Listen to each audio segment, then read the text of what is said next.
All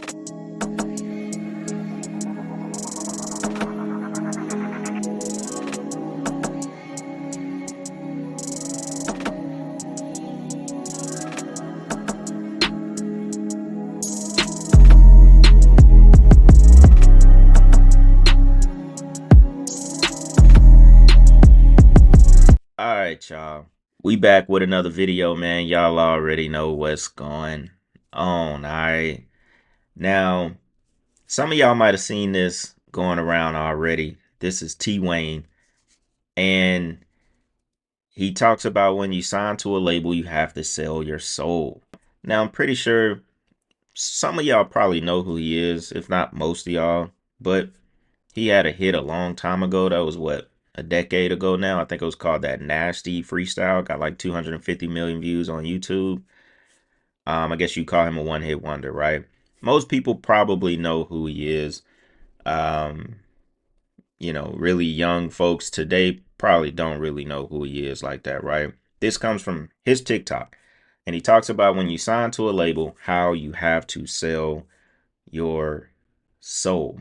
And he is currently still signed to 300 Entertainment, the same label Young Thug was with, Migos, bunch of different artists, right? The same label old dude was the head of, and he went to YouTube to run their section of music. I forget his name, Lear Cohen. He was once head of 300 Entertainment, right? So let's check out what T Wayne has to say about the industry and selling your soul. I had one of the biggest songs in history at one point in time. I was literally on top of the world. Now, let me tell you this. I could have been a much bigger artist if I would have sold my soul, right? And a lot of people joke about that. They say, you got to sell your soul to do this and do that. See, the thing with me was I played it so smart. I didn't have to sell my soul, but I'm still doing good in life, right? Now, when you sign to a record label and you're making them millions and millions of dollars, this is one of the first things they do. And this is what they did to me. And it's all love to the label, by the way. Wait. Wait a minute. Wait a minute. Why you had to do this while you was talking, though? You see? Mind you, he's still signed. He's still in that industry. Why did you have to do this while you was talking? I'm one of them people, like, certain things that don't have to look at that. Look at that. Certain things that don't have to be done when you talking, and this is one of them. You don't have to do this. You don't have to do this. And we're gonna look at some comments, see if anybody caught it. We'll keep listening, all right? And millions of dollars. This is one of the first things they do. And this is what they did to me. And it's all love to the label, by the way. No disrespect. They took me to a store to go shopping, right? And I was going to buy the materials out of the store that I wanted, right? And they stopped me and said, wait. No, don't spend your own money. Spend this money. And they gave me a black card. They said, anything you want, studio time, music video, whatever you want, this is the card you use. No more spending your own money. And that's where all the artists mess up. They get that card and they buy houses, cars, and everything. And when I tell you I made the label millions, I made the label millions. Believe it or not. So pretty much what I did, that first time they gave me that card, I swiped it. And that was the only time I ever swiped it. Because in my mind, I had already studied the game. I studied the game since a kid. So every time they asked me if I wanted to pay this, and pay that. Matter of fact, I even gave the card back. So what a lot of artists do when they sign and they get these big, huge budgets and get these cards and all that, they're paying for features. They're paying for music videos. They're paying for everything to leave them in debt. And then all the artists blow up and get super famous because they got this feature, they got this feature, they pay for this ad, they pay for this, they pay for that. But they're not realizing, buddy, you got to pay this back. And there's only a few artists that stay on top of the world forever. The majority of them start good and then they start going down.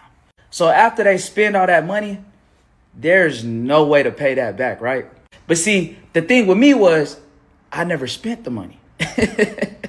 So I was only receiving paychecks. A lot of the artists that you think are the most famous artists in the world, they're not receiving any paychecks because they got that card and they ran it up and they only owe money. So at this point, they can't make money. Like, you probably got more money than a lot of your favorite artists, right? And that's the thing. You would see a lot of artists capping and snapping and all that. But then artists would come to my house, right? And the thing was, I bought a house, but I didn't buy the biggest house in the world. Like every rapper, they bought a house with the 50,000 cars and all this. I just bought me a house. It was a 4 or 5 bedroom. I just bought me a normal shmorma house, but it was cool. It was good enough for me. That's all you need, right? And later on, I ended up flipping that house. So while all this is happening, I'm just thinking about the long run, how everything's going to be in the next 10 years. I don't think for today or tomorrow. I think for 10 years from now. That's how I think, right? And that's the reason why my song still makes money forever. It's never going to stop making money. That song is going to forever make money. But so a lot of the artists, they're stuck in these deals and they can never get out because they owe the label money. Like there's nothing that, like they literally can't get out. And they're like, when they fall off and their stuff isn't popping anymore, the only way to get out is paying the label, and you're not getting it. But your music is always making money. If you ever had a huge song before, your music is always making money, right? So now you might not be able to pay the label, right? But your music is still paying the label. Yeah, you spent all that money. The label don't have to pay you nothing until you get every single dollar that they spent on you back. Now, that's a lot of stuff we already know with these 360 deals and these lifetime deals that a lot of artists get into without actually knowing, spending up the money, whether it's a black card or some kind of advance that they gave you. Yeah, you should pretty much be aware that you are going to be in the red, you are going to be in the negative with the label. And until you can buy yourself out, you're pretty much on the shelf and, they own you. But what's crazy is I watched his hands the entire rest of this clip, and not once did he do this again. I watched his hands the whole time, but in the beginning, he made sure to throw this 666 up. Look at that. Look how, intentional this was. Look at it. Went from this to that. This to that. And he put it in the camera. Look. He put it right in the camera. And I've seen other people talking about it. Ain't nobody realize it. Look at this. All these folks under his video. This is his page. Not one single person was watching them hands. Somebody said, so selling your soul is being in debt to the label. No, 8,000 likes on this and everybody like that for no reason. Selling your soul is not being in debt to the label. There's plenty other ways you can sell your soul. Somebody said credit card debt. But look how many people did not know, you know what I'm saying, what he threw up in the beginning. Should already know what team he's still on. He's still signed to the label. He's still a part of 300, y'all. This man literally put up the 666 horned hand sign right in the beginning of this clip. That's crazy. I don't even really think anyone paid attention to that.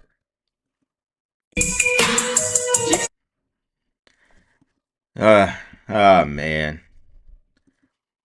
Man, I didn't know if I was gonna show this or not. I'm basically doing a compilation, y'all. Just, man, all I gotta say is this younger generation is cooked. If this is who they inspired by, I think he not even 17. Is he 16, 17? This Rakai dude, y'all. That boy there, boy, you wouldn't have made it when I was his age. You know what I'm saying? He wouldn't even have made it around us. I mean, look at this. Let me see if I can blow it up. Look at that, y'all. He wouldn't even have made it. You wouldn't have made it. Like, this is crazy. This little kid, man. And this is what, you know, teens alike, around his age look up to. It's just crazy. Let's see what we got next. Hey, yo, hold on real quick before we go to this next clip. This was crazy, right? This was crazy. This was crazy.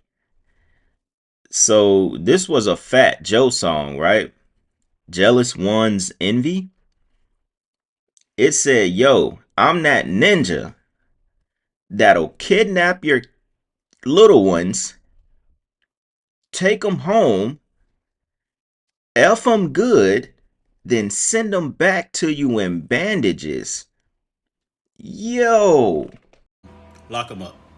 Lock everybody up. I don't give a fuck if it's been 20, 30 years since that song came out. The motherfucker that Fat Joe, he gotta go. The motherfucker that produced it, he gotta go. Lock his ass up. Lock his ass up. You're going to jail. You're going to jail. Yo. Now we know in the 90s they got away with some strange stuff. Y'all. Look at me.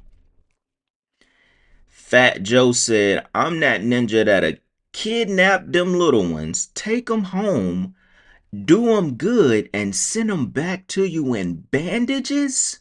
Lock his ass up. Lock his ass up. You're going to jail. You're going to jail. Lock them up. It's not even funny though.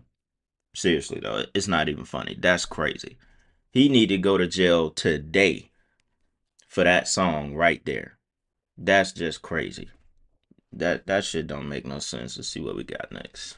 If you're an Instagram model and you're constantly flying back and forth to Dubai, I know who you are. More importantly, I know what you are.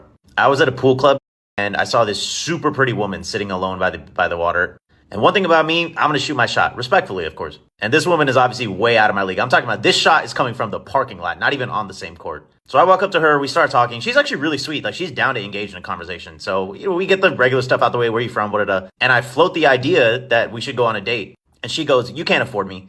And I wasn't even offended. In my head, I was like, honestly, if a girl says that, like, she's probably right. Like, regular women that go on regular dates don't say that line. So I was like, what does it take to afford you? And she was like, dude, I come to Dubai like once a month. I get flown out.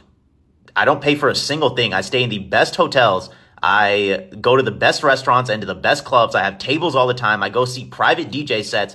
I'm literally hanging out with celebrities and like the biggest people of Dubai. And I'm like, damn, who are you famous? Like, who are you? And she's like, I am a model on Instagram. She says she's just been doing this for years. And I was like, is that fun? Like, you just come here and meet a complete stranger and then spend like a week. I don't even know how long you spend with them, like a weekend with them. Like, what if they suck? And she was like, oh, I'm not usually alone. And then she points to a group of like 5 other gorgeous women. And she's like, we've all been doing this for a couple years. We've now just become friends.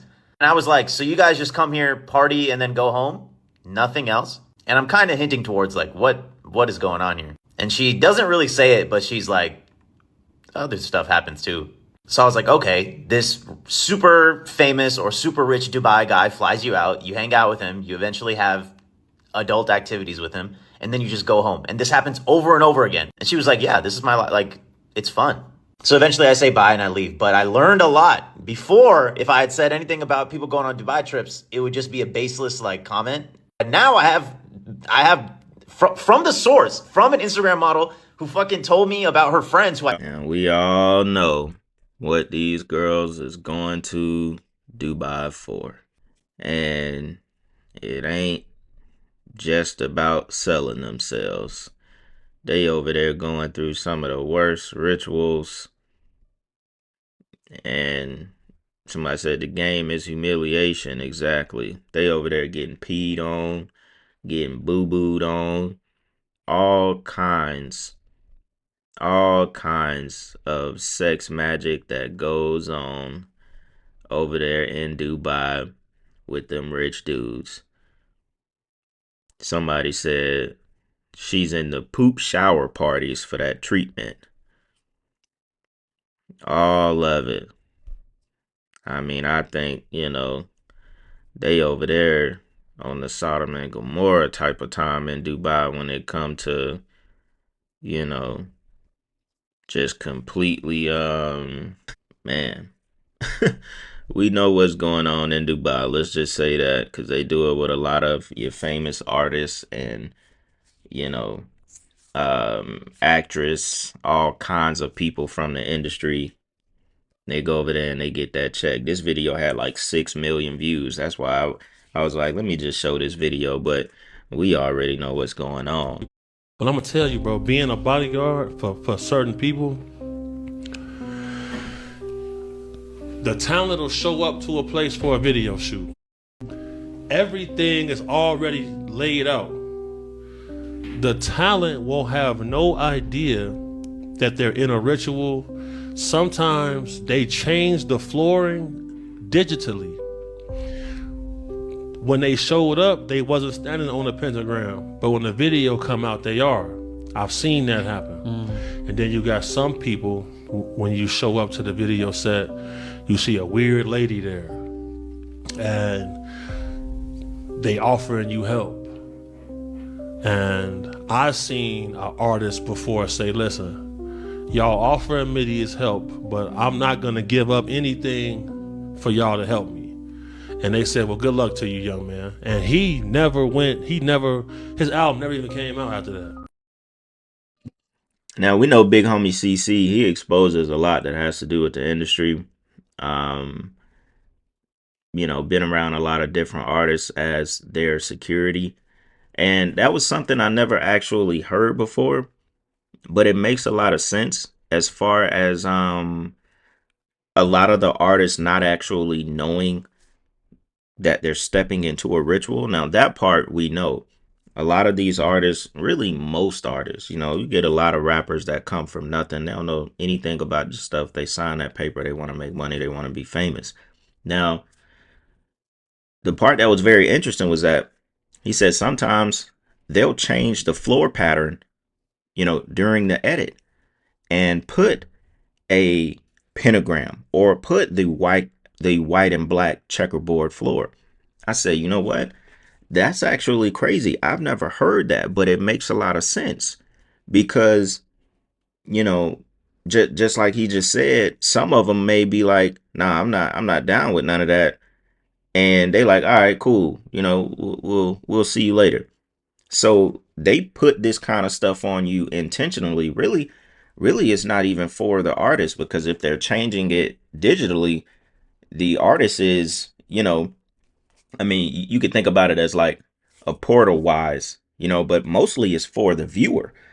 Because if you're watching something where your favorite artist is standing on a pentagram, but before that he wasn't standing on a pentagram and they changed it digitally, then you have to think about the spirits that you're now, accepting through the portal that you're watching that video on or that clip on.